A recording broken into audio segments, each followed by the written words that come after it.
Sa pumuli, mapagpalang araw ng Panginoon at ang araw po natin pagsamba sa bawat isa sa atin.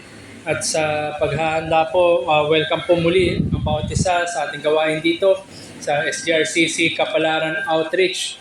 Pinapangasiwaan po tayo ng SGRCC Morong at ng SGC Manila.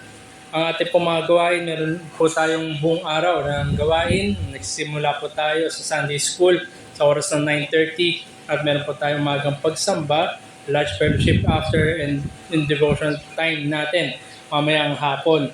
At sikapin po natin na dumalo sapagkat nga po ang mga gawain ay pang buong araw at ang ating pagsamba din ay buong araw para sa Panginoon. Okay, encourage ko rin po na paalala lamang rin na meron po tayong YouTube channel, ang SGRCC Kapalaran Outreach Taytay Rizal, na maaari po natin na bisitahin kung meron po tayong babalikan. Nag-upload po dito ng mga pagtuturo at pangangaral sa pulpito na ito na maaari po natin balikan at upang ma-review rin. At papaalala na tayo ng mga naituro sa atin. At paalala lamang rin, ang One Day Singles Conference ay gaganapin sa June 27.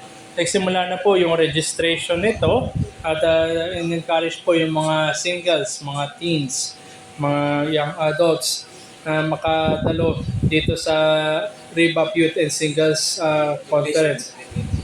Gaganapin po ito sa ATS kung saan po nag-worship ang SGC. Sa Scout Madrinian sa Quezon City, malapit po sa GMA Kamuning, sa GMA 7. So ito po ay June 27. At may mga registration na rin po, 150 per person. So for interested parties, Saturday. Okay po, ito po ay Saturday. Pwede po tayong mag-register. Kung interested po, pwede rin po mag-coordinate sa amin.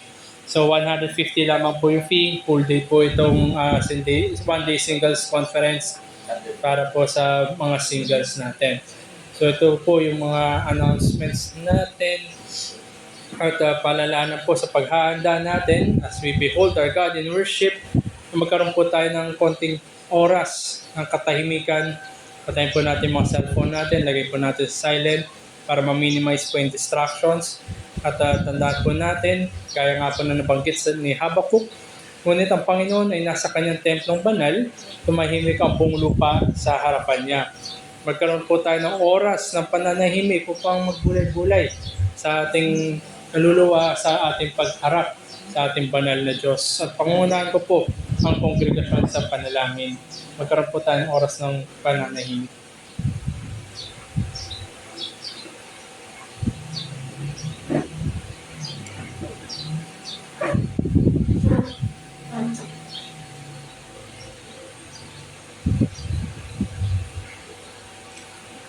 Let's pray.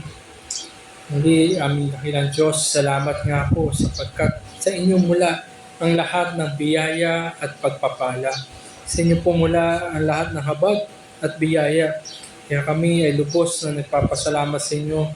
Lubos na tinatanaw namin ang inyo pong kadakilaan at aming kaliitan. At sa aming paglapit sa inyo, sa aming pagsamba at papuri, humingi kami ng inyo pong biyaya. Na sa ganun ay maitanghal namin ang inyo pong pangalan. Magampanan namin ng katanggap-tanggap sa inyo pong harapan, aming pag-awitan, aming pagbabasa ng inyong pong salita, aming mga panalangin at aming pakikinig ng inyong pong salita. Hingin namin na pagtibayin niyo po ang bawat isa sa aming gagawin, na paglapit sa inyo, sa pagsambat, pasasalamat, papuri, at tulungan niyo rin kami na tunay ngayon maranasan ang inyong pong presensya, na kami nga inyong pong katagpuin at kami nga po inyong pong samahan sa lahat ng gawain na ito. Sa ganun ay tunay na maging kapakipakinabang ang araw na ito sa amin at lalo pa na mailapit kami sa inyong pong presensya. Ito po ang aming mga dalangin sa ngalan ni Jesus. Amen. Pangunahan po tayo ni Brother Aldrin sa ating pagsampa.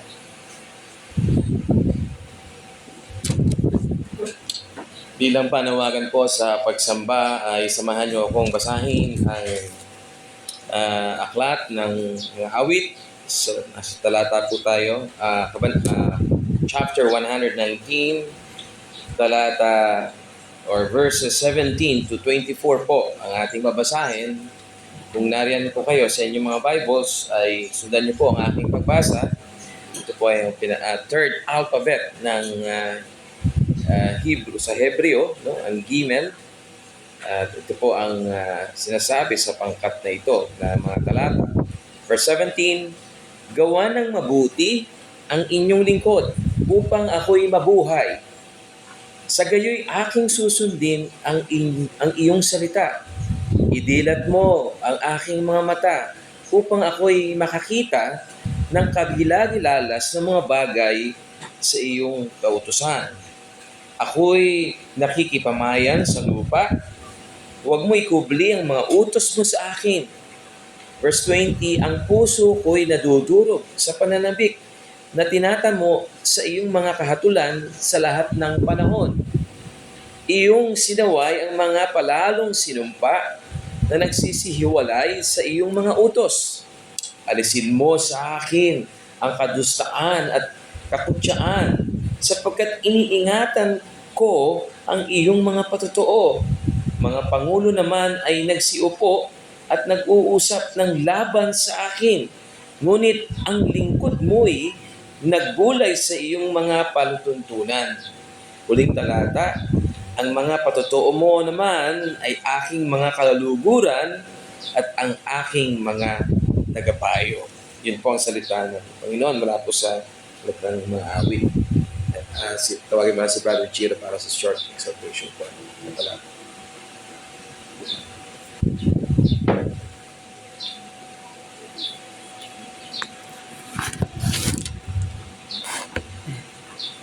Ang Psalm 119 nga po, ito ay isang awit na kung saan pinapakita sa atin ang kapangyarihan ng salita ng Diyos, ang benefits at kung ano ang place o yung parte ng salita ng Diyos para sa bawat mananampalataya. At gaya nga po dito sa ating nabasa, dito sa verses 17 to 24, na lalo pang pinagtitibay ng isang mananampalataya, nakikita niya kung paano kabuti ang Panginoon. Gaya nga po nung unang verse 17, na sinabi niya, deal bountifully with your servant.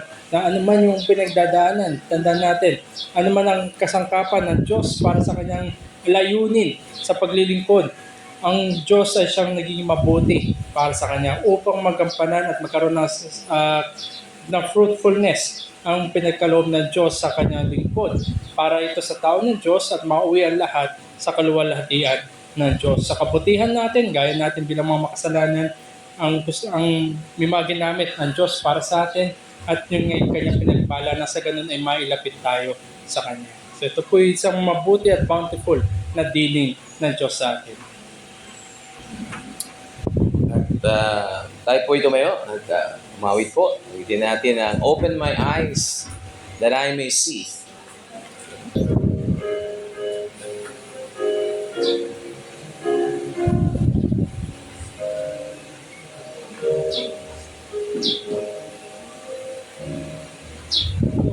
Open my eyes that I may see glimpses of truth thou hast for me.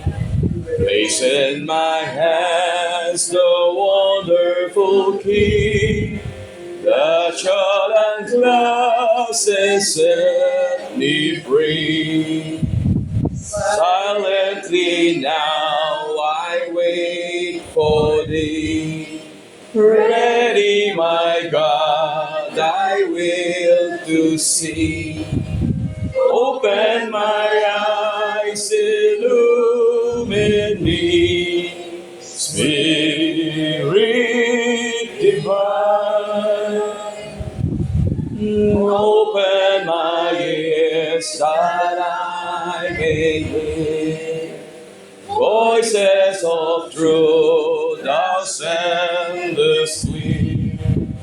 And while the wave notes fall on my ear, everything false will disappear. Silently now I wait for thee. Ready, my God, I will to see. Open my ears, illumine me. Spirit divine, open my mouth and let me bear tidings of mercy everywhere. Open my heart and let me prepare love with our children us to share. Silently now I wait for thee. Ready, my God, I will to see. Open my heart, illumine me. Spirit divine. Makakapuna po tayo at tayo po'y dumako sa pagbasa ng salita ng Panginoon. Tayo po ay nasa aklat ng mga gawa. Nasa talata 4 tayo at babasahin natin ang talata 1 hanggang 22. At nariyan ay nagsimula ng nangaral sina Pablo at sina Pedro at si John sa mga babasahin natin. At nariyan din ang mga saserdote ay tumutuligsa at nag-oobserba sa kanila.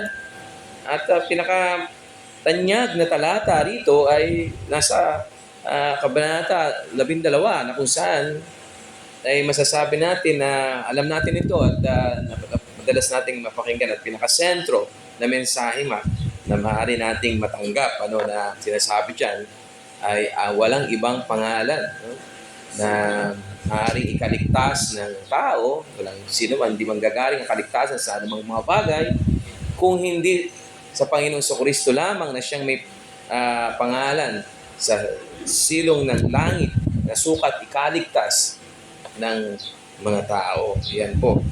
At sundan niyo ako sa aking pagbasa. Talata 1, narito po. At nang sila'y nangagsalita pa sa bayan at nagsilapit sa kanila ng mga saserdote at ang puno sa templo at ang mga Saduseo, palibasa'y totoong nangabagabag sapagkat tinuruan nila ang bayan at ibinalita sa pangalan ni Jesus ang pagkabuhay na maguli sa mga patay. At sila'y kanilang sinunggaban at kanilang ibinilanggo hanggang sa kinabukasan, sapagkat noon nga'y gabi na. Datapwat marami sa mga nakarinig ng salita ay nagsisampalataya. At ang bilang ng mga lalaki ay umabot ng 5,000. At nangyari ng kinabukasan na nagkakatipon sa Jerusalem ang kanilang mga pinuno at mga matatanda at mga eskriba at si Anas na dakilang saserdote at si Caifás at si Juan at si Alejandro at ang lahat ng kalipian ng dakilang saserdote.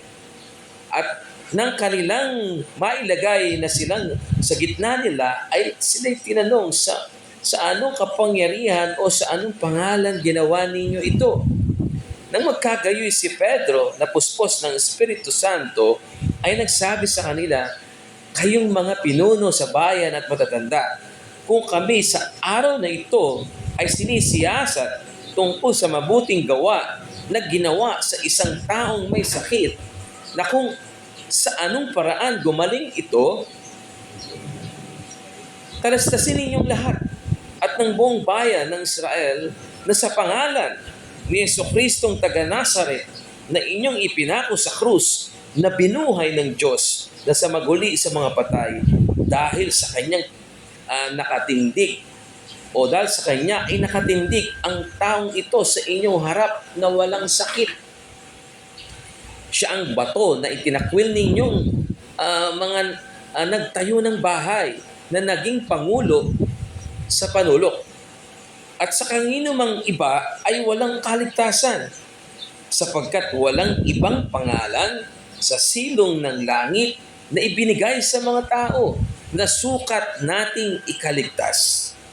Nang makita nga nila ang katapangan ni Pedro at ni Juan, pagkatalastas na sila'y mga taong walang pinag-aralan at mga mangmang, ay nangagtaka sila at nakapagpakilala nila na sila'y nakakasama ni Jesus. At nang makita nila ang taong pinagaling na nakatayong kasama nila, ay wala silang maitutol. Datapwat nang sila'y utusan na nilang magsilabas sa pulong, ay nangag-usap-usapan na nagsasabing anong gagawin natin sa mga taong ito, sapagkat tunay na ginawa sa pamamagitan nila ang himalang hayag sa lahat ng mga nananahan sa Jerusalem at hindi natin maikakaila. Gayunmay, upang huwag nang lalong kumalat sa bayan, atin silang balaan na buhat ngayon huwag na silang mga salita ng sino man o magsalita pa sa sino mang tao sa pangalang ito. At sila'y tinawag nila at pinalaan sila sa anumang paraan ay huwag silang magsalita ni magpagturo tungkol sa pangalan ni Jesus.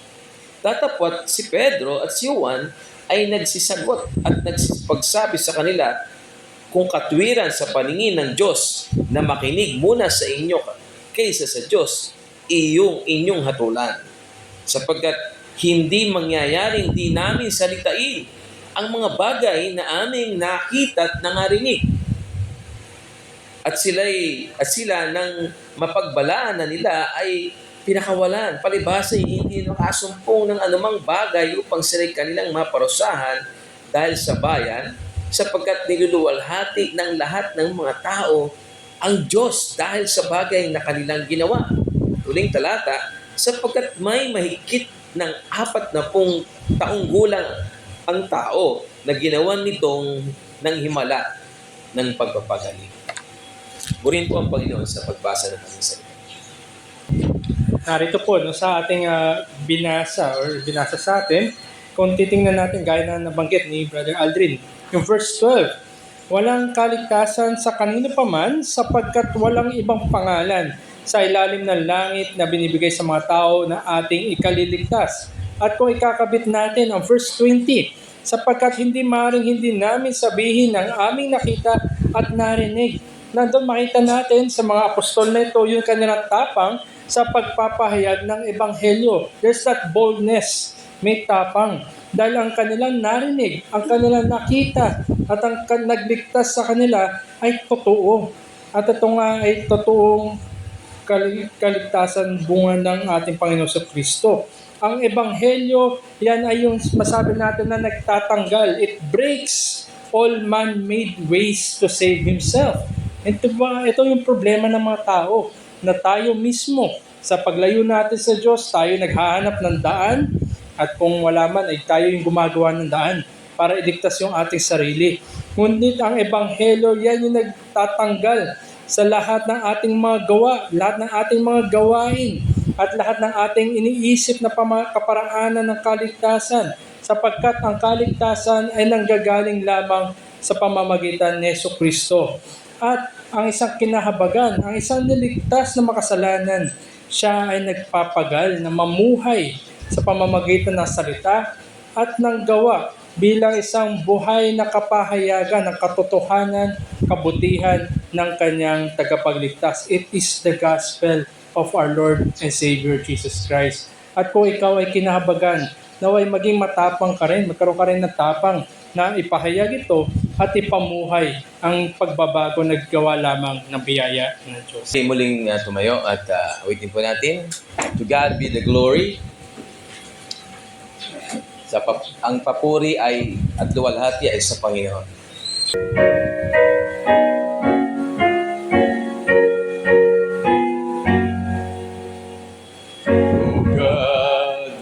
Glory, great things He hath done. So loved He the world that He gave us spotless life, an atonement for sin, and open the life gate that we may go in. Praise the Lord, praise the Lord, let the earth hear His voice. Praise the Lord, praise the Lord, let the people rejoice.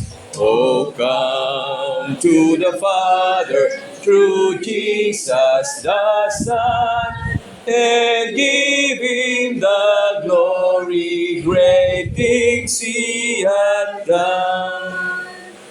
Oh, perfect redemption, the purchase of blood, to every believer, the promise of God. The vilest offender who truly believes, the moment from Jesus a pardon receives. Praise the Lord, praise the Lord, let the earth hear His voice. Praise the Lord, praise the Lord, let the people rejoice. Oh, come to the Father through Jesus the Son, and give Him the glory, great things He hath done. Great things He hath taught us, great things He hath done, and great our rejoicing through Jesus the Son. But purer and higher and greater will be our wonder, our transport, when Jesus we see. Praise the Lord, praise the Lord, let the earth hear His voice. Praise the Lord, praise the Lord, let the people rejoice. Oh, come to the Father through Jesus the Son, and give Him the glory, great things He hath done. Amen. Let us pray. O Lord, all glory be to you, Lord. You have been so good to us. You have preserved us. You have provided all our needs. You healed us from sickness, Lord, and give us what we need for everything, Lord, sa aming buhay. Lahat galing po sa inyo, Panginoon. We recognize kahit na mga problema galing po sa ito, Panginoon. Ang dahilan ay para kami lumakas ang pananampalataya sa iyo. Kaya dinadaan niyo kami sa iba't ibang uri ng pagsubok. At sa mga araw na pinadaan mo sa aming buhay, Panginoon, iningatan niyo po kami. And here we are. You preserve us, Lord. Kaya ibabalik namin ang papuri sa iyo, ang pasalamat sa iyo, Panginoon. At ikaw ang aming maluwalhati sa maghapon na ito, na ibinukod mo ang araw na ito para ikaw ay sambahin. Katagpuin niyo po kami, Panginoon. Kawaan niyo kami. Habagan niyo po kami. At patuloy niyo pong pagtibayin ang aming pananampalataya sa iyo, na sa pamamagitan po ng inyong bugtong na anak, Panginoon. Walang iba, katulad ng aming pinasa kanina, walang ibang pangalan sa silong ng langit na sukat ikaligtas ng tao, kundi ang aming Panginoong Jesucristo lamang. Kaya ito yung aming pananampalataya. Dito kami nabubuhay, Panginoon. Ito ang biyaya na pinagkaloob mo sa amin. At sa mga sandaling ito, Panginoon, pag-isahin niyo kami bilang inyong mga mananampalataya. Kasama na aming mga kapatid sa Morong, sa SGRCC, sa SGC, doon sa langit at dito sa lupa. Pag-isahin niyo kami sa pagsamba, Panginoon. At ang inyong mga salita na aming mapapakinggan na maya ay maging aming kalakasan. At ito ay magamit namin sa pang-araw-araw na pamumuhay, Panginoon, sapagkat ang buhay rito sa mundo ay puno ng tukso na naghahatak sa amin palayo sa iyo, Panginoon. Kung wala ang iyong mga salita, kami ay mga katulad din ng mga iba na kung saan napupunta, na isang parang ipa na dinadala lang ng hangin sa kung saan gusto nito. Ay yun ang ayaw niyo pong mangyari sa aming mga buhay. Kaya nagpapasalamat kami sa gawain na ito na tinataguyod niyo po rito sa aming lugar, na yung tinitipo ng iyong mga mananampalataya na palakasin sila, Panginoon, hubugin sa pagpapakumbaba at kabanalan. Kaya sa maghapon na to ay walang maging sentro ng aming isip. Tanggalin yung anumang distractions, ang mga gadgets na nagpapagulo sa aming isip, mga worries, mga bagay na naglalayo sa amin sa iyo, Panginoon, ay alisin po ninyo sa aming pagsamba. At maging ang mga kapatid namin na hindi namin kasama, marahil sila ay providentially hindered, ay biyayaan niyo po sila na maabot ng iyong awa, ng iyong habag, saan man sila naroon, at sa mga susunod na pagkakataon ay makasama namin sila, Panginoon. Muli po, sa aming pag-awit ay maging sentro ng papuri ang aming na ibibigay sa iyo, at ang bawat titik na aming aawitin, Panginoon, ay makaabot sa iyo na aming pagsamba. Sa pangalan ni Jesus, na aming Panginoon, ang dalangin po namin. Amen. Amen. Tayo po makakaupo na, at bago po tayo makapakinig ng pangangaral sa umagang ito, ay awitin po natin, how good it is to thank the Lord.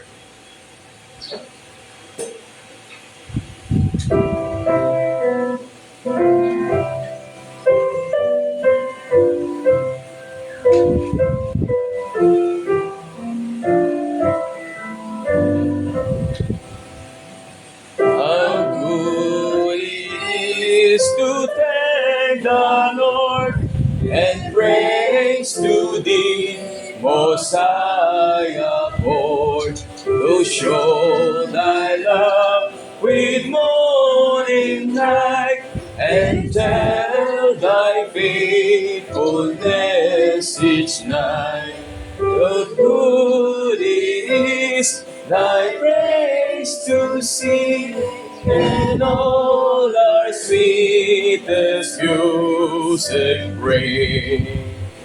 O Lord, with joy my heart express before the wonders of thy hand. It was Jehovah thou wast strong, exceeding deep thine every thought. The foolish man knows not their worth, nor he whose mind is of the earth. When as the grass the wicked grow, when sinners glories here below, when is their endless ruin done? But thou, O Lord, art throned on high. Thy foes shall fall before thy might. The wicked shall be put to flight. The righteous man shall flourish well, and in the house of God shall dwell. He shall be like a goodly tree, and all his life shall fruitful be. For righteousness is the Lord, and He is my rock, in Him I trust. Amen. Gandaan po natin ating mga sarili sa pangaral, salita ng Panginoon. Tawagin po natin si Brother Jim. Ang panimula po, samahan niyo po ako sa panalangin. Let's come to the Lord in prayer. Aming mahabagin na Diyos, hiningi po namin ang inyong pong biyaya sa bawat isa sa amin. Tagalin po ninyo anumang maring balakid na meron po sa aming mga mata, mga tenga, mga puso, mga kaisipan. Hinihingi namin na tunay nga na maluwalhati kayo sa oras na ito. At hinihingi namin na inyong pong pagkilos. Deal with us, O Lord, individually sa pamamagitan ng inyong pong salita. At tunay nga magkaroon ng pagpapatibay at pagsariwa para po sa mga nasa inyo na at magkaroon po ng apela para po sa mga wala pa po sa inyo. Hinihingi namin ang inyong pong pagsama sa oras na ito na makita namin ang inyong pong salita, makita namin ang inyong pong katwiran at makita rin namin ang aming pangailangan ng kaligtasan. Ito po aming dalangin namin sa ngalan ni Jesus. Amen. Pagpapatuloy po natin yung ating tinatalakay na series po natin sa 1 Thessalonians. Kung maaalala po natin, naroon na po tayo sa chapter 5. Malapit na po tayo natin matapos ang aklat na ito. At buksan po natin yung mga Biblia at babasahin ko po ang 1 Thessalonians chapter 5. Mga kapatid, tungkol sa oras at mga panahon, hindi na kailangan mayroong isulat pa sa inyo, sapagkat kayo rin ang lubos na nakakalam na ang araw ng Panginoon ay darating na gaya ng magnanakaw sa gabi. Kapag sinasabi nila, kapayapaan at katiwasayan kagad darating sa kanila ang biglang pagkawasak, na gaya ng pagdaramdam sa panganganak ng babaeng nagdadarang tao at walang makatakas. Ngunit kayo mga kapatid ay wala sa kadiliman upang sa araw na iyon ay mabigla kayong gaya sa magnanakaw. Sapagkat kayong lahat ay pawang mga anak ng liwanag at mga anak ng araw. Tayo'y hindi ng gabi ni ng kadiliman man. Kaya nga huwag tayong matulog gaya ng mga iba, kundi tayo manatiling handa at magpakatino. Sapagkat ang mga natutulog ay natutulog sa gabi at ang naglalasing ay naglalasing sa gabi. Ngunit palibhasa mga anak tayo ng araw, magpakitino tayo at isuot natin ang baluti ng pananampalataya at ng pag-ibig.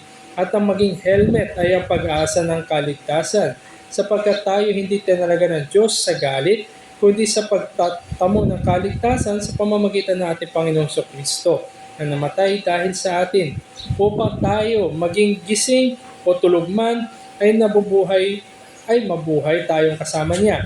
Dahil dito pasiglahin ninyo ang isa't isa at patibayin ang isa't isa gaya ng inyong ginagawa. Subalit, hinihiling namin sa inyo, mga kapatid, na inyong igalang ang mga nagpapagal sa inyo at namumuno sa inyo sa Panginoon at nagtuturo sa inyo. At lubos ninyo silang igalang na may pag-ibig dahil sa kanilang gawain. Magkaroon kayo ng kapayapaan sa isa't isa.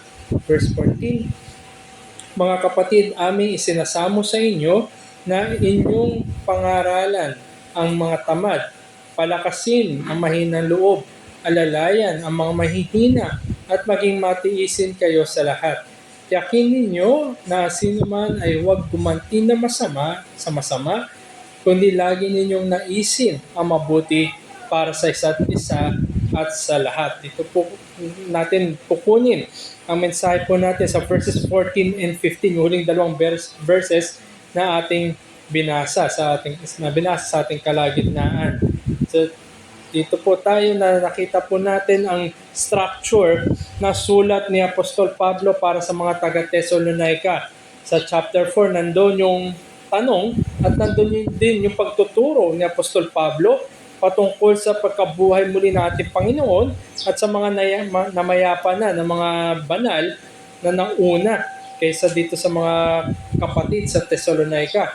At binigyan nga ng encouragement ni Apostol Pablo ang mga taga-Thessalonica na huwag silang mag-grieve, magluksa, na parang hopeless, gagaya ng mga pagano. Sapagkat ang mga mananampalataya ay siyang may pag-asa sa lahat. Sapagkat nabuhay muli ang ating Panginoong Jesucristo.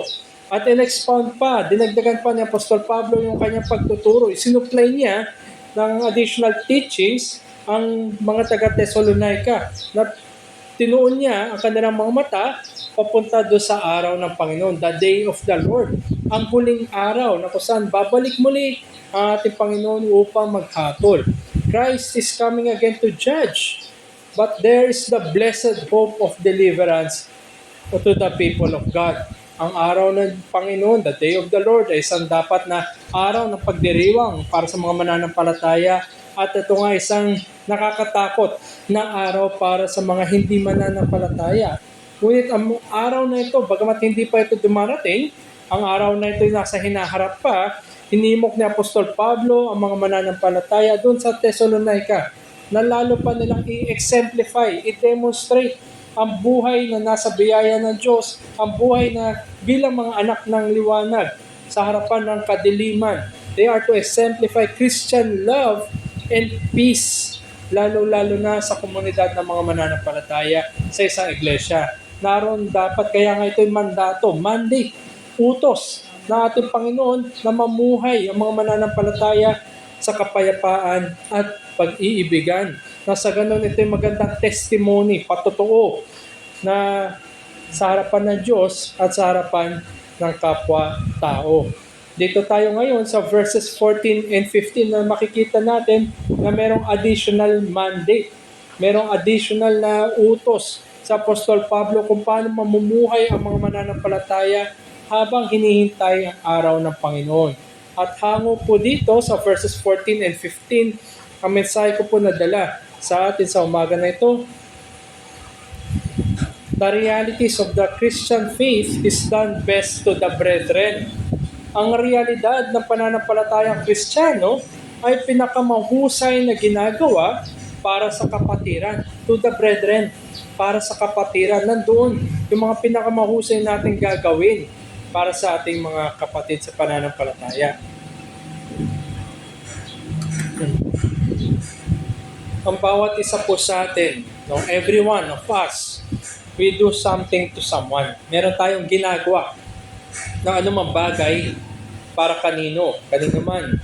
Sa ating interaction, sa ating regular na buhay, yung weekday natin, sa trabaho man, sa eskwelahan man, sa pamilya man, sa magkakapatid man, meron tayong ginagampanan na anumang bagay para sa ibang tao. So makita natin na hindi lang ito limited sa mga mananampalataya sapagkat kung titignan natin ang mundo natin ngayon, kahit naman yung mga hindi mananampalataya nakakagawa ng anuman, kahit nga kabutihan para sa iba. Yung mga tinatawag na civic good para sa ibang mga tao. Marami nga po yung mga philanthropists, yung mayroon silang mga organisasyon, mga donation na ginagawa para maging tulong sa iba. Yung mga iba ay nagsusulong ng mga activities para sa kabutihan ng mundo. Halimbawa, ilalamang yung mga tree planting activities. At kahit ito yung mga mabubuti na gawa, this does not really reflect the reality of their faith. Marami nga po na sa katunayan, kahit nga po yung maganda yung kanilang adhikain. Kung titingnan natin, sino ba yung may mga pinakamalaking donation, sino ba yung may mga pinakamalaking, sabi natin, philanthropic na activities. Sila yung mga may pagmamayari ng mga hindi magagandang mga larangan. Halimbawa na lamang sigarilyo at alak. Kaya nga laki nung tatawag na sin tax.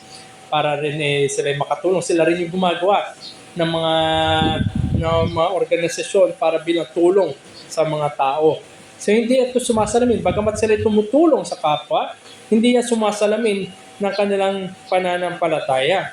Ngunit, ang mga mananampalataya, ang ating ginagawa, kung tayo nakikristo, ginagawa natin ay sinasalamin natin yung mga bagay na natanggap natin sa Diyos. Kung yan ay biyaya, yan ay pag-ibig, sinasalamin natin yan, ginagawa natin yan, we do the works prepared for us beforehand, na sa ganun ay makita ito at ito ay maging salamin ng ating pananampalataya.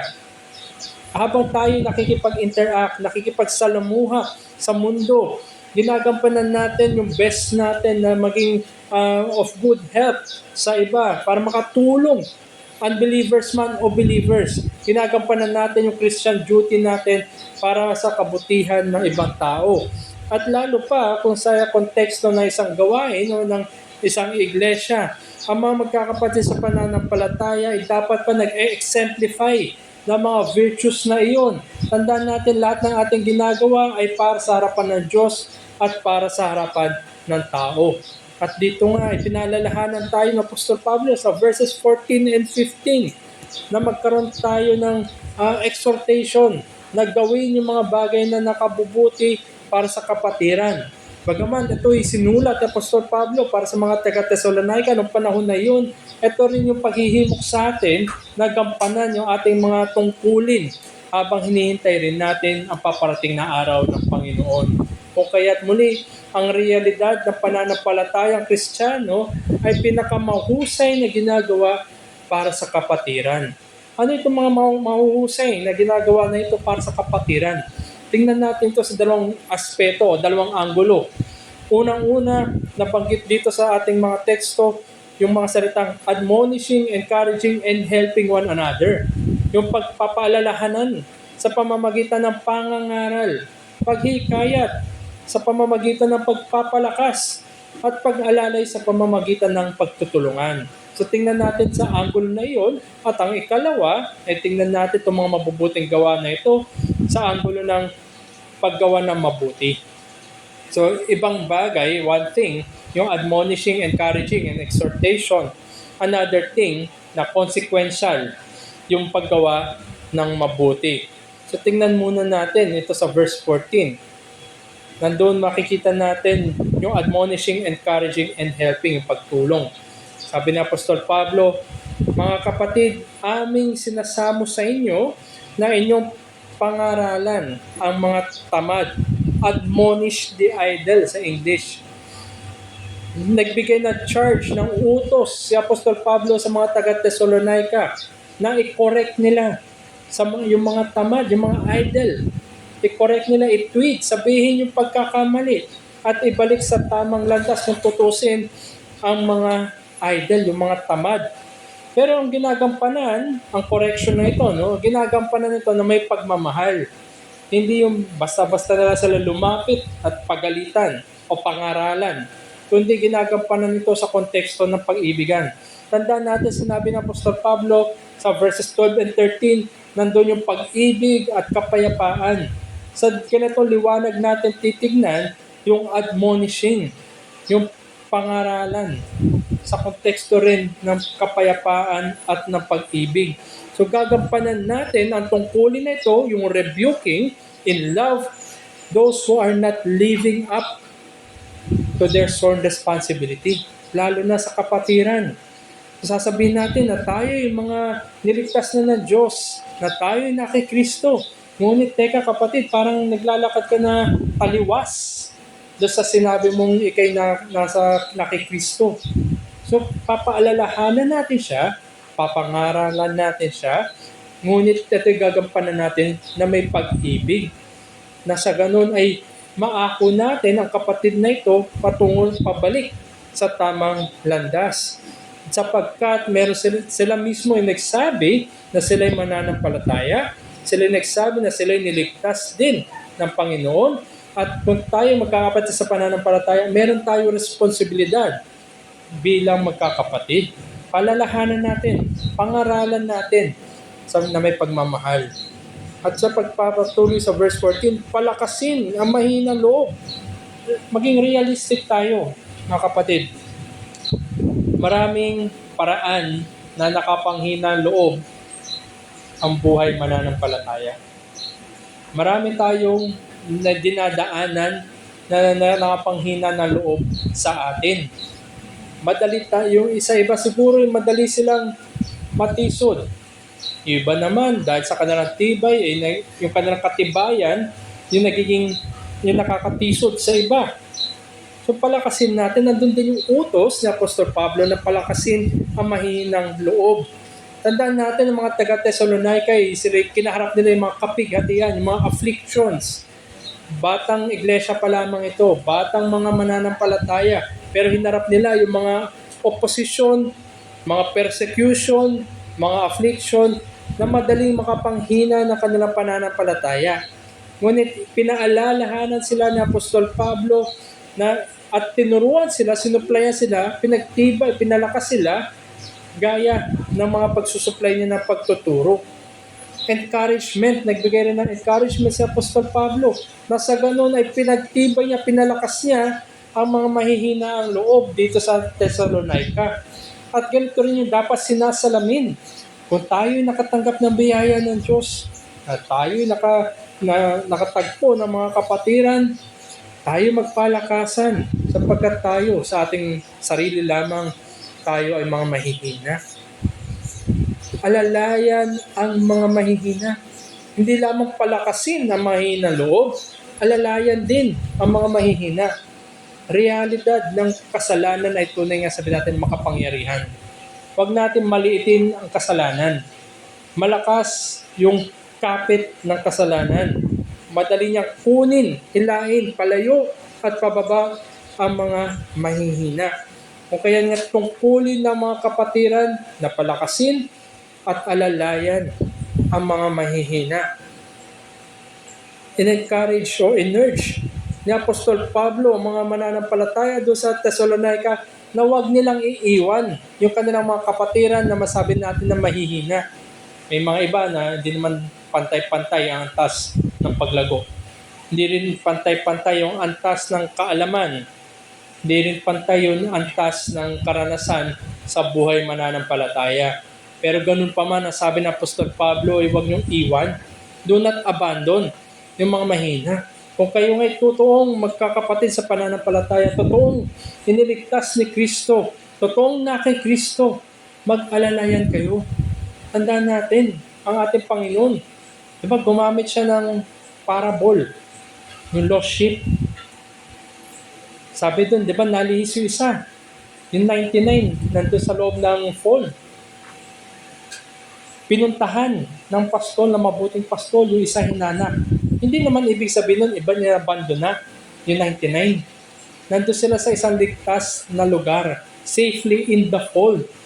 At ngayon, itong pastol na ito ay get out of his comfort zone para habulin, hanapin, akayin, samahan at ibalik. Pinalakas ang mahina, inalalaya ng mahina at ibinalik kasama ng 99. Ganito yung dapat na makita rin sa mga magkakapatid.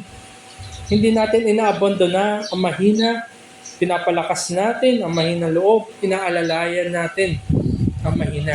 Kung ito yung habag na natanggap mo mula sa Diyos, ay gampanan mo rin yan para sa iyong kapatiran. Definitely, mayroong mga mahihinang kapatid. Ngunit hindi siya dapat tinitake against them. Kundi ito sila dapat na pinagpapatibay, pinalalakas, at inaalalayan ng mga malalakas. Kaya ang punto na ginagawa dito ni Apostol Pablo para sa mga mananampalataya, mga nagsasabi sila mananampalataya, they are to reach out and help other believers in supplying their needs. Dapat sila yung mag-abot. Kung nakikita nila, itong kapatid na ito sabi natin, nanghihina yung loob. Kaya may kahinaan talaga sa aspeto ng pananampalataya o sa aspeto ng kaalaman. Abutin nila, tulungan ang mahinang kapatid. Suplayan nila ng kanilang pangangailangan sapagkat tayong lahat ay mga mahihinang kaluluwa. And nothing can be better than to know there are others who will be with us in difficult times. Di ba, napakasarap siguro sa pakiramdam. Nakaka-uplift siguro na meron kang kapatid sa panahon na ikay nasa kababaan. Panahon na ikay nasa kadiliman. Na meron kang kapatid na malapit, na hindi ka iniwan, ikay tinulungan, ikay inalalayan. Sabi nga rin sa wisdom literature, mapagpala may pag meron kang kasama na isa. Para sa oras na ikay nadapa, meron kang kasama upang alalayan kang tumayo. Isang mapagpalang biyaya yan. At kung ikaw ay kapatid sa pananampalataya, gampanan mo yung tungkulin mo bilang ikaw yung kapatid para sa kapatid mong madaling madapa o mahina. Akayin mo ang iyong kapatid. Palakasin mo ang iyong kapatid habang ikay pinapalakas ng salita ng Diyos. And in contrast, kung maglalagay tayo ng paghahambing, ang mundo na ito, gaya na sinasabi ng Apostol Pablo sa mga taga-Thessalonica, kung paano niya ginamit yung contrast ng light and dark, morning and evening, mga gising sa mga lasing. Ganito rin yung makikita natin habang palalim na palalim, palapit na palapit ang araw ng Panginoon. ang mundo na ito ay hiwalay, ibang-iba sa mga mananampalataya. Kung ang hinikayat ni Apostol Pablo ay magkaroon ka ng pag-reach out, mapagpasensya ka dapat sa kapatid mo na mahina. Ang mundo na ito ay impatient. Wala silang, sabi natin, napaka-iksi lang nung mitsa nila, yung fuse nila. Siguro kung tutulungan nila sa mahina, minimal effort lang yung kanilang ibibigay. Impatient ang mundo na ito. At ang kaisipan ng mundo na ito ay patungkol sa sarili. Self-gratifying. Wala pong gratification sa pagtulong sa kapwa. Unless doon mo nakukuha yung worth mo, na wala kang pinagkaiba sa mundo. Impatient and self-gratifying ang mundo. Kung ikaw ay mananampalataya, ikaw ay dapat hiwalay sa mundo. Ikaw ay dapat, sa'yo pa nakikita yung very much patience. Sa'yo dapat nakikita yung long suffering para sa iyong kapatid sa pananampalataya. Never fail to bear one another in patient forgiveness. Maaari dahil sa kanyang kahinaan, nakakagawa siya ng mga offense sa'yo. Pero unawain mo, kapatid, na maaaring kapatid na ito'y may kahinaan talaga, na marami pa siyang dapat matutunan. Exercise patience, hindi mo siya dapat bitawan. Turuan mo siya, pangaralan mo siya, akayin mo siya at palakasin mo siya. At kaya nga sabi rin Apostol Pablo sa dulo ng verse 14, at maging matiisin kayo sa lahat. Pagtitiis, paano ba tayo pinagtiisan natin, Panginoon? Siguro kung titingnan lang yung ating sarili, walang isang bagay na katiis-tiis sa atin. Dapat nga sa atin ay katulad, kumbaga, kahit tayo makasalanan, pero tayo pinagtiisan natin, Panginoon. At kung ikay pinagtiisan ng Panginoon, yan ay natanggap mo lamang, yan ay isalamin mo sa kapatid. Maging kang matiisin sa lahat.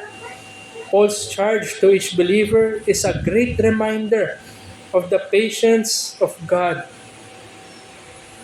that forbear our sins. Nagtimpi ang Diyos sa ating mga kasalanan. At sa kanyang habag at sa kanyang biyaya ay dinala tayo sa paanan ng ating Panginoon in repentance and in faith. Kung ito yung ginawa ng Diyos sa iyo, yan rin ay salaminin mo o isalamin mo sa kapatiran na kapwa ding iniligtas ng Diyos. The Christian character of patience should be in full display always. Dapat nakikita sa atin yung paratian. Hindi yan yung nakatago. Hindi tayo yung parang Superman na nakatago sa likod ng damit. Kundi ang habag o yung pagtitiis ay nakikita dapat sa atin in full display. Sapagkat kung meron tayong kapatid sa pananampalataya na matiisin, yan ay nagbibigay ng kapatagan sa mga mahihina. Yan din ay nagiging sabi natin, parang siya yung humaharang sa mga hasty decisions. Siya yung nagpipigil sa mga maaring maging lalo pang ikapahamak. At siya rin yung nagiging matulungin sa iba sapagkat din ang kanyang natanggap. So that other believers might exemplify patience also. At sabay silang lalakad sa pananampalataya, pasulong, at palapit sa Diyos. Nawa kapatid, kung ikaw yan, gampanan mo, tungkulin mo bilang sa kabutihan ng iyong kapatid. Makita mo at gampanan mo yung tungkulin sa pagpapalalahanan sa pamamagitan ng pangangaral. Kung siya'y nalilis, pangaralan mo sa pag-ibig. Kung siya'y nanghihina, hikayatin mo sa pamamagitan ng pagpapalakas. At kung siya'y totoong mahina, alalayan mo sa pamamagitan ng iyong pagtulong. At huwag nawa mawala sa atin ang ginawa natin, Panginoon, sa atin. Na tayo rin yun sa buhay natin, sa kasaysayan natin, na tayo rin. We were once that weak brethren. Kaya hamon sa atin, all these charges ay hindi lamang binibigay doon sa mga nangunguna, kundi binibigay yan sa lahat ng mga mananampalataya. Ito nga'y mandate, ito nga'y utos na binigay ni Apostol Pablo sa pamamagitan niya na salita ng Diyos na inabot sa atin ngayon. Tayo ngayon ay gampanan natin ang tungkulin nito. Napakadami ngayon sa kapanahunan natin. Napakadami ang masabi natin na hindi nakikitaan ng pagiging matiisin. Napakadami. Lalo pa na nagsasabi na sila mananampalataya na masabi natin na hindi sila responsable o wala silang responsibilidad sa kanilang kinikilos. Matalisod na. Sino mang matalisod sapagkat sila mahina. Bahala na kung sino tamaan. Bahala na sino masikasaan. Kundi ang totoong mananampalataya na kinahabagan ng Diyos ay lalo pa nga dapat nakikita sa Kanya ang pagiging matiisin. Nakikita sa Kanya ang pag-alalay at nakikita sa Kanya ang pagtutwid na may pag-ibig. Kaya na sinabi ng Apostol Pablo at ginampanan niya ang kanyang tungkulin para dito sa mga mananampalataya sa Thessalonica. Pagtuturo at na sumasalamin sa pamumuhay. Naroon pinakita ni Apostol Pablo kung paano sila namuhay na ayon sa kanilang pagtuturo, na nandun yung practical application ng Christian living, na hindi ito yung mga salita na para sa isipan lamang, kundi nandun isip na pamuhay ng Apostol Pablo ang mga bagay na kanilang hinahawakan. Yan ay sumasalamin sa pananampalataya. Kung kaya't ikaw ngayon, kung sinasabi mo ikay mananampalataya, sumasalamin din ba ang iyong mga ginagawa para sa kapatiran? It may take Christians very long time to cultivate yung virtue na patience. Mahirap, matagal. Talaga i-deal tayo dyan para magtiis sa kapatiran. But each Christian bears the fruit of the Holy Spirit. Ang bawat sa mananampalataya ay nandun, indwelt by the Holy Spirit, ay uusbong doon yung bunga ng banal na Espiritu.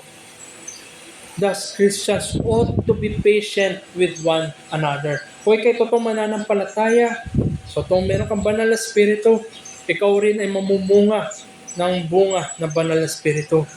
At ano ito? Sabi nga sa Galatians chapter 5 verses 22 and 23, but the fruit of the Spirit is love, joy, peace, patience, kindness, goodness, faithfulness, gentleness, self-control. Against such things there is no law. Nawa kapatid, makita sa iyo yung bunga na yan. Yan, bagamat napakadami na nakalista dyan, yan ay bundle. Hindi pwedeng isa lang o ilan lang, kundi nandyan dapat lahat yan. Ikukultivate sa iyo sa pamamagitan ng banal na Espiritu na sa ganon ay maging kakagamit-gamit sa kapatiran. At higit sa lahat, nandyan makikita natin patience, pagtitiis. Hindi mo magagampanan ang iyong gawain, lalo na sa kapatiran, kung wala kang pagtitiis. Ang pagtitiis, tandaan natin, ay sumasalamin ng pag-ibig mo sa kapatiran. At nasasalamin mo lamang yan kung yan ay natanggap mo mula sa Diyos. So nandun nakita natin, admonishing, encouraging, and helping. Pangangaral, paghihikayat, at pag-alalay para sa mga kapatiran natin. Kung ikaw ay matibay sa pananampalataya, ikaw ang kasangkapan ng biyaya para sa iyong kapatiran na mas mahina sa iyo. At ang ikalawa ay makita natin sa paggawa na mabuti sa isa't isa. Although mabuting gawa, yung mga admonishing, encouraging, helping, yan ay mabuting gawa.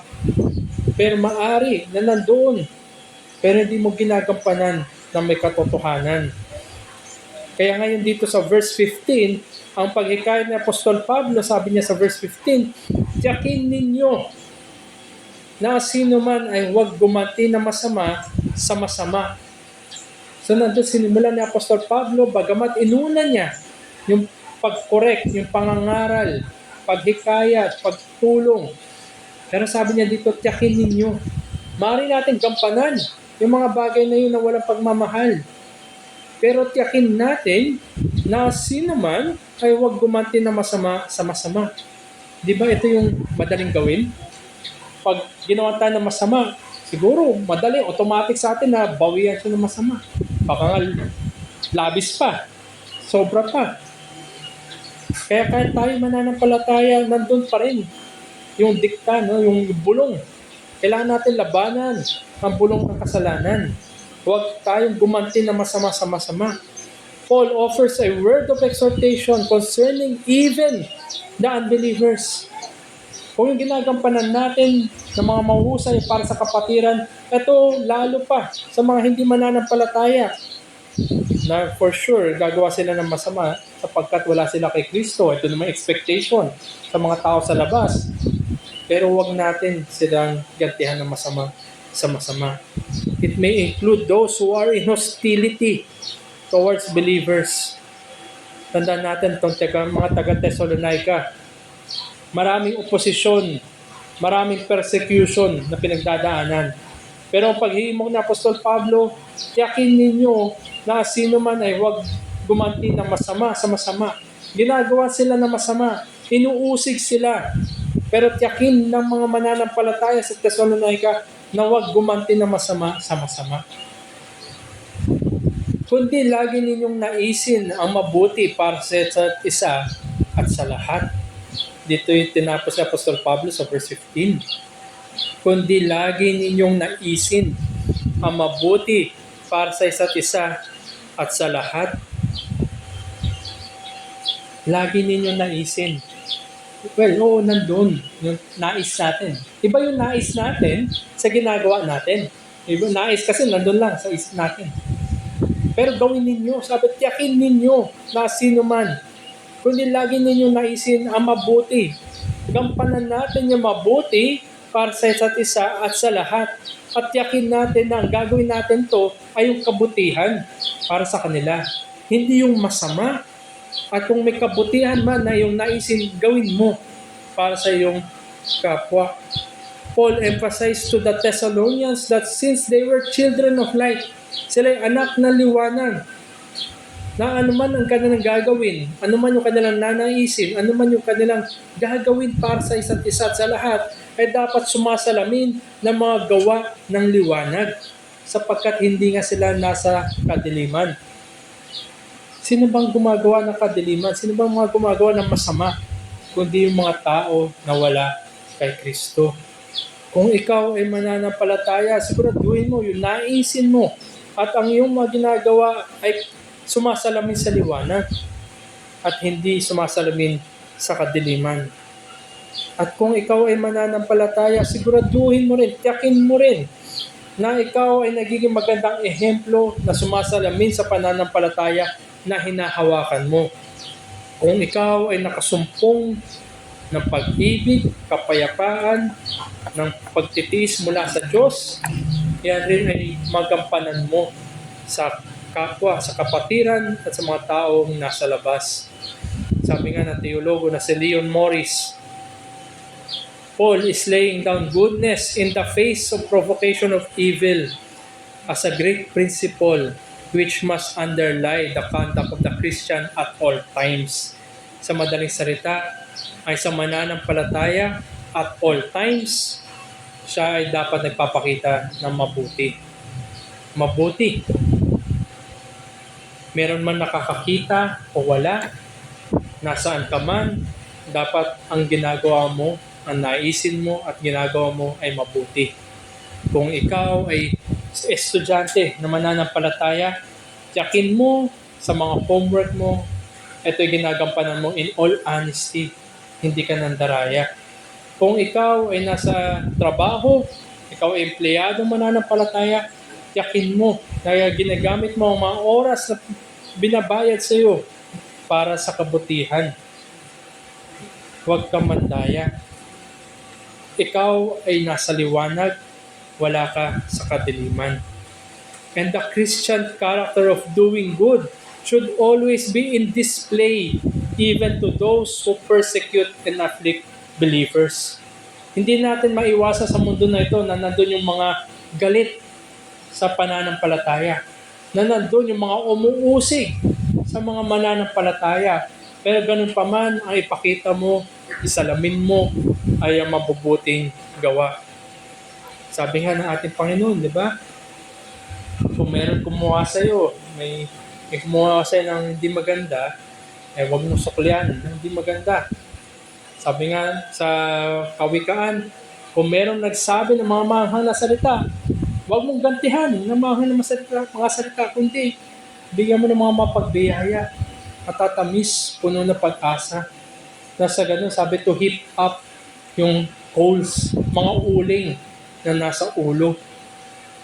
At sabi nga rin sa Romans 12, huwag niyong suklian ng masama ang masama sapagkat ang Diyos na siya maghihiganti. Wala sa kamay natin ang paghihiganti, hindi nga natin dapat tungkulin.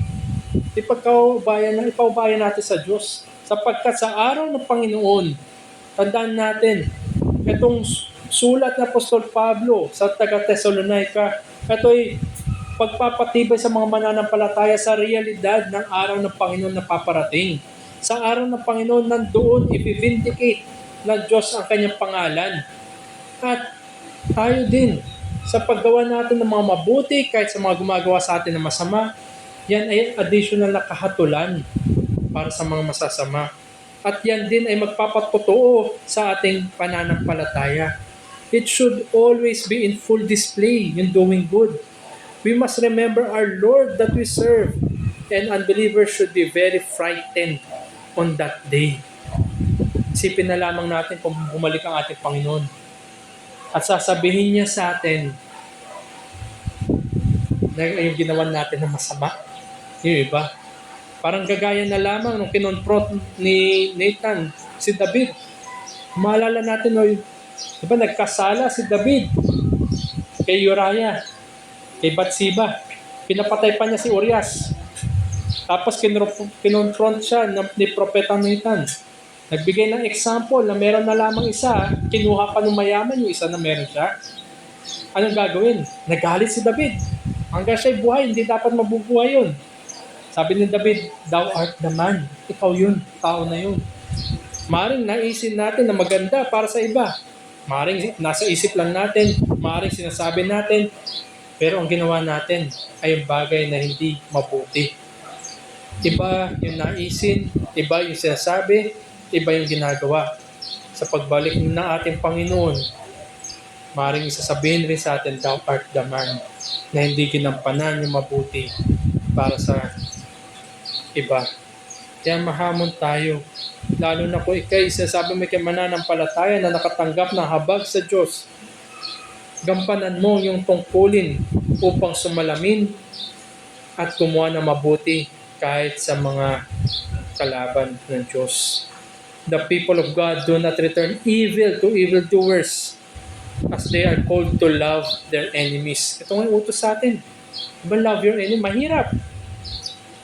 Kung yung kapatid nga siguro sa pananampalataya, minsan mahirap pagtiisan, no? Pero ang utos sa atin, mahalin. Hindi lamang pagtiisan, kundi mahalin mo ang mga kaaway ng pananampalataya. At sa ganung paraan, mahikayat nyo sila sa pagsisisi at pananampalataya.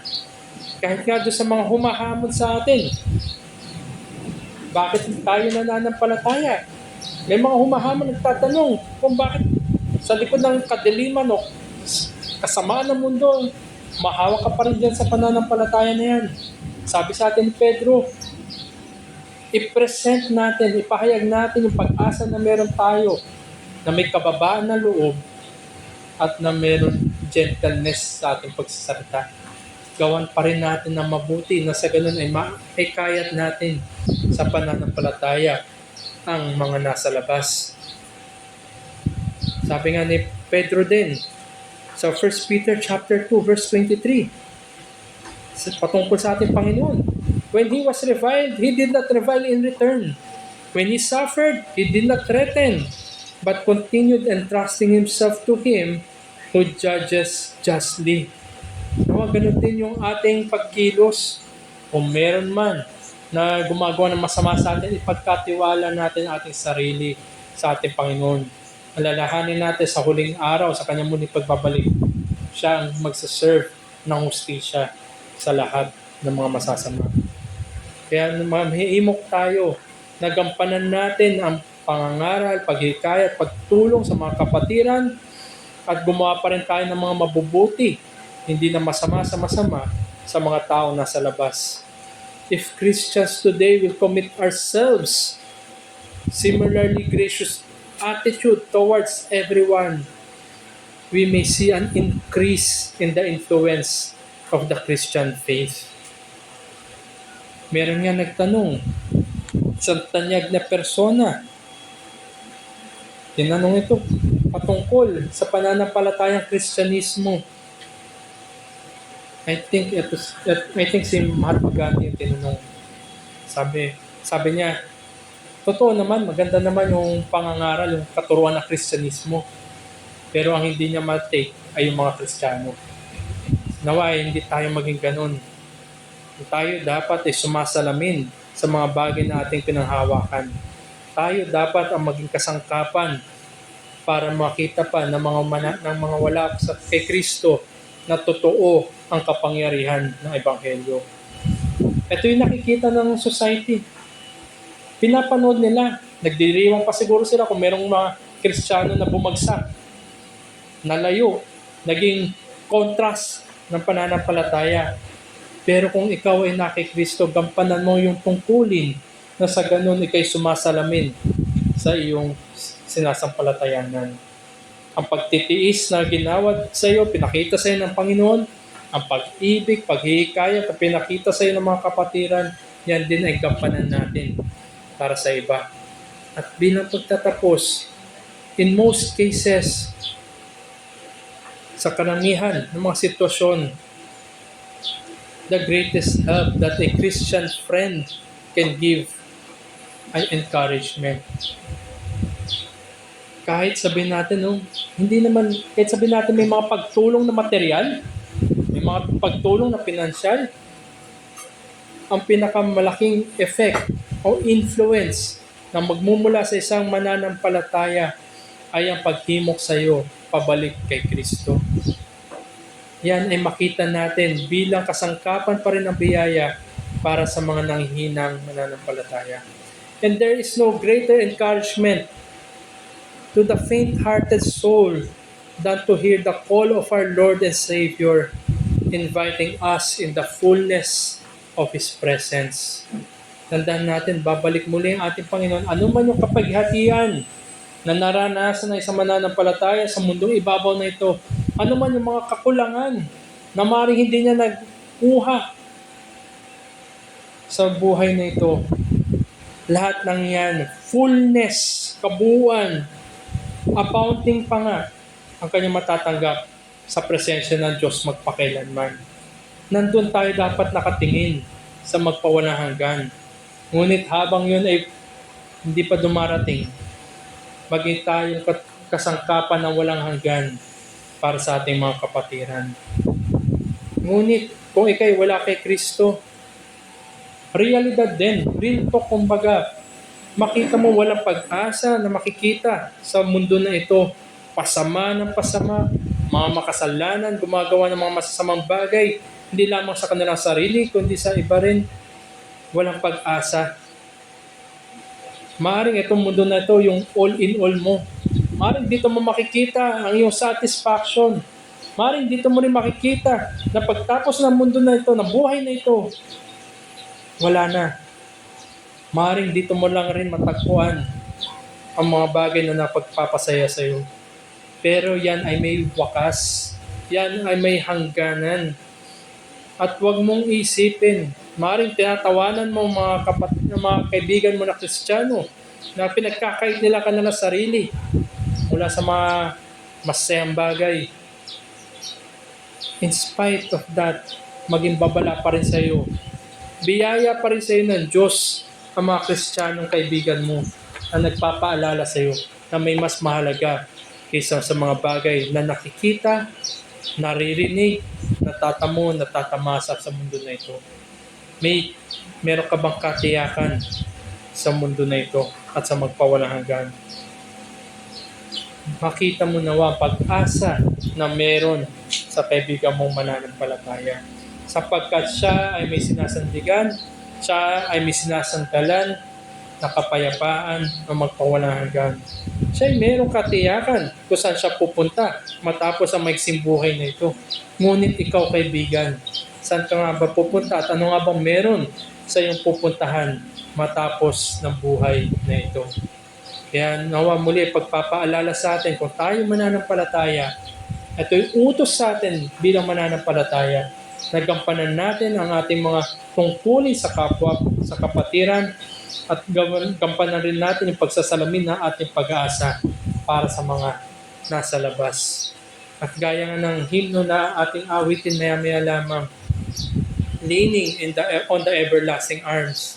Habang papalapit ang araw ng Panginoon, ang mga mananampalataya ay pinapaalalahanan na meron silang surety, meron silang kasiguraduhan, meron silang katiyakan sapagkat sila'y sumasandal sa Panginoon. At habang hinihintay natin ang araw na iyon, naway gampanan natin na may katapatan ang mga iniutos sa atin individually and corporately sa harapan ng Diyos at sa harapan ng tao. At ito rin ay pagpapaalala sa mga wala pa kay Kristo kung nasaan nga ba ang katiyakan na meron. Nawa matagpuan mo ang tanging katiyakan sa kamay ng Panginoon na nagliligtas ng mga makasalanan. Tayo po tapos sa panalangin. Mabaging Diyos, salamat nga po muli sa pagpapaalala na merong katiyakan sa inyo lamang. At gaya po ng aming nabasa kanina sa scripture reading na wala pong kaligtasan na ginagawa at maliban sa inyo lamang. Nawa, ang dalangin namin sa mga mananampalataya na narito ay mamuhay kami na sumasalamin sa aming mga natanggap. Natanggap namin ang pagtitiis mula sa inyo. Natanggap namin ang paghikayat at pag-alalay mula sa inyo at sa mga kapatiran. At masalamin rin namin ang paggawa ng mabuti. Ilayo niyo po nawa kami sa paggawa ng masama at pagganti sa masama. Dalangin rin namin, Panginoon, na kami pa inyo pong pagtibayin upang maging magandang patotohanan at patotoo sa Ebanghelyo na nagliligtas. At maging kasangkapan rin kami sa mga wala pa po sa inyo na mahikayat sila tungo sa pagsisisi sa kasalanan at pananampalataya. At tinataas rin po namin sa inyo mga wala pa po kay Kristo, naway sila inyo rin pong kahabagan at maging pagbubulay-bulay rin ito na kung saan sila makakatanggap, saan nila mahahanap ang kagalakan, ang kapayapaan at ang magpawalang hanggan. Naway matagpuan sila sa inyo pong harapan sa nakapagliligtas na paraan. Nawa kahabagan niyo po sila gaya po ng habag na amin natanggap. Ito po aming dalangin sa ngalan ni Jesus. Amen. Tayo po ay tumayo at aawit po tayo ng himno na leaning on the everlasting arms.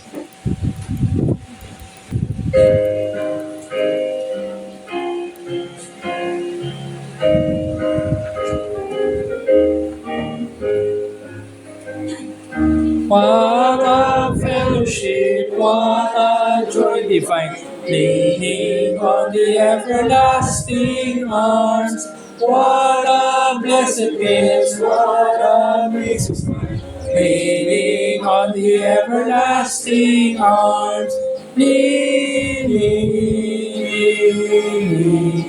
safe and secure from all alarms. Leaning on the everlasting arms. Oh, how sweet to walk in this pilgrim way, leaning on the everlasting arms. Oh, how bright a path flows from day to day, leaning on the everlasting arms. Leaning,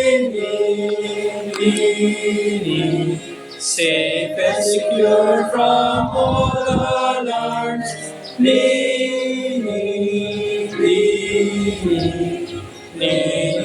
on the everlasting arms. What have I to dread? What have I to fear? Leaning on the everlasting arms. I have blessed peace with my Lord so near, leaning on the everlasting arms. Leaning, safe and secure from all alarms. Leaning, on the everlasting arms. Tunay nga po, Panginoon, ang iyong mga salita ay nagsilbing encouragement sa amin, Panginoon, para mamuhay sa pagkakaisa na pagtutulungan, bibigay ng pangangailangan, ng gabay sa bawat isa. And this is what we learn, Lord, from your word, that we should admonish each other, forbear one another, Lord. At makakita ito sa pamamagitan ng aming mga mabubuting gawa. At dito kami mamuhay bilang isang iglesia. At alam po namin, Panginoon, na sa iyong mga salita na aming mga napakinggan, ay ma-apply namin ito sa aming mga kapatid na lalo na roon sa mga feeble-minded, sa mga nangangailangan ng paggabay, sa nangangailangan ng encouragement. There are times, Lord, na kahit na matagal na kami sa pananampalataya, meron kami mga kahinaan sa buhay na aming pinagdadaanan. And ito yung mga pagkakataon na kailangan namin. Kailangan ng bawat isa ng pagkabay, ng admonition, ng encouragement, Lord. At ito ang pinakita sa amin ng mga mananampalataya doon sa Thessalonica na sila nagpapanalanginan sila sa bawat isa, nagpapalakasan sila sa bawat isa. Nalangin nila ang kanilang mga leaders at sila ay concerned sa kalagayan ng bawat isa hanggang doon sa punto na sila ay madatnan ng Panginoong Jesucristo na nagbibigay ng pagkalinga sa bawat isa. This is what we need to have and what we need to apply in our lives as a church, as brethren, Lord, as community of believers. At salamat po sa pagpapalakas sa pamamagitan ng iyong mga salita. At muli po, may mga kapatid kami rito na wala pang relasyon sa aming Panginoong Jesucristo, ay makita niya ang kanyang pangailangan na sa pamamagitan ng aming Panginoong Jesucristo lamang ang kaligtasan at walang iba na inilagay sa silong ng langit na pangalan, sukat di kaligtas ng tao, kundi ang Panginoon ng aming Panginoong Jesus. Nawa ay makondik ng mga salita ninyo ang inyong mga tao na ito. This we pray in the name of our Lord Jesus Christ. Amen.